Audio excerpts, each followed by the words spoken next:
नमस्कार दोस्तों, स्वागत आपका हमारे चैनल में। तो आज हम डिस्कस कर रहे हैं हरियाणा जो सीईटी का एग्ज़ाम है 5 और 6 नवंबर को, इसके लिए क्या ज़रूरी इंस्ट्रक्शन है, आपको क्या साथ में लेके जाना है। तो सबसे पहले 1 नंबर पे है, आपको 2 फोटो लेके जाने हैं दोस्तों। इसमें यहाँ मेंशन किया हुआ है, उम्मीदवार को आवेदन पत्र भरने के समय अपलोड किए गए 2 समान तस्वीरों के साथ स्पष्ट रूप से मुद्रित प्रवेश पत्र लाना होगा। अगर आपका जो एडमिट कार्ड है अगर वो बिल्कुल साफ नहीं आया, उसमें कुछ कोई प्रिंट अच्छे से नहीं हुआ, तो वो वैलिड नहीं होगा।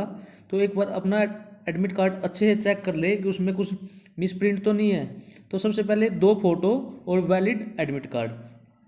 उसके साथ आपको कोई आपका जैसे पासपोर्ट, पैन कार्ड जिस पे आपका फ़ोटो हो वो आईडी लेके जानी है। अगर आप आपकी आईडी की फ़ोटो कॉपी लेके जाते हैं तो वो वैलिड नहीं होगी। अगर आप फ़ोन में दिखाते हैं तो वो भी वैलिड नहीं होगी, या कोई स्कैन किया हो वो वैलिड नहीं होगा। ओरिजिनल लेके जाना आपको बिल्कुल। और जो आप 2 फोटो लेके जाओगे, एक तो आपका एडमिट कार्ड पे ही चिपकाया जाएगा और दूसरा आपको जो वहाँ पे शीट मिलेगी उस पर चिपकाना होगा। अभी मैं आपको दिखा देता हूँ एडमिट कार्ड पे वो कहाँ चिपकाया जाएगा। यहाँ पे आपके एडमिट कार्ड में एक कॉलम दिया हुआ है ए। कॉलम ए पे वो आपको चिपकाना होगा। यहाँ पे है, मैं आपको दिखा देता हूँ। यहाँ पे वो आपकी एक फ़ोटो चिपकेगी जो आपको साथ में लेके जानी है। ये तो हो गया हमारा 1 नंबर पॉइंट। अभी हम देखते हैं आगे क्या है। तो इसके बाद है परीक्षा के दौरान अगर जैसे बाई चांस आपने ओएमआर शीट पे कोई भी आंसर फिल कर दिया, अगर वो हो गया गलत, तो आप ये मत सोचिए आप उसको नाखून से उसको खुरच दोगे या ब्लेड से या सफेद वाइट फ्लूट लगा दोगे। अगर आप कोई ऐसा कार्य करते हैं तो आपका ओएमआर शीट रद्द हो जाएगी, फिर आपका मूल्यांकन नहीं हो पाएगा, आपको 0 मार्क्स मिलेंगे उसमें। तो इस चीज़ का विशेष ध्यान रखिए। आप उसको अगर कोई गलत हो गया तो उसको छोड़ के नेक्स्ट कीजिए, तब कोई प्रॉब्लम नहीं होगी। उसके बाद है 3 नंबर।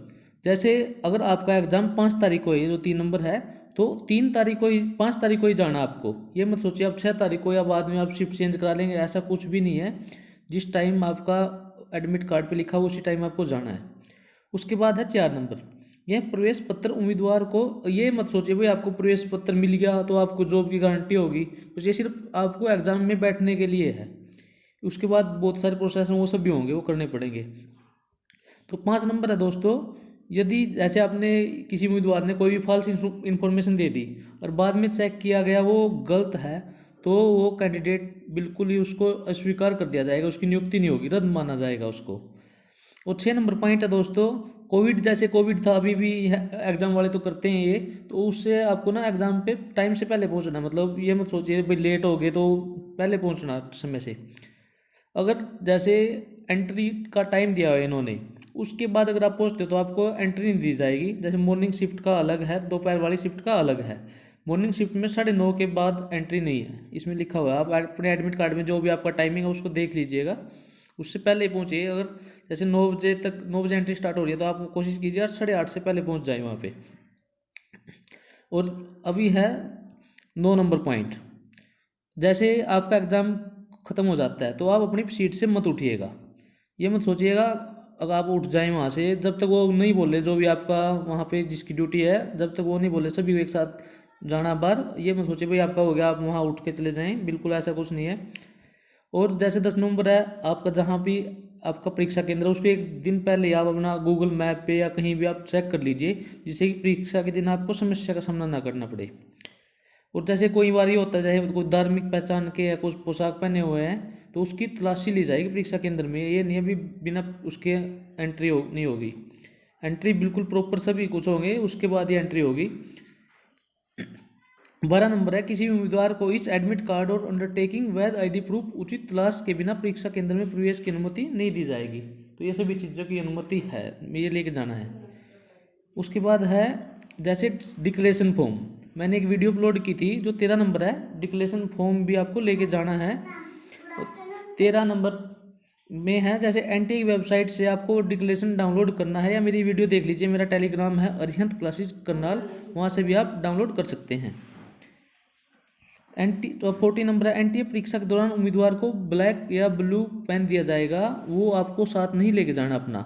मतलब वो सेंटर पे ही मिलेगा आपको, ये मत सोचिए वो अपना ले जाएं, वो भी वहीं बाहर रखना पड़ेगा, तो जरूरत नहीं उस चीज़ की।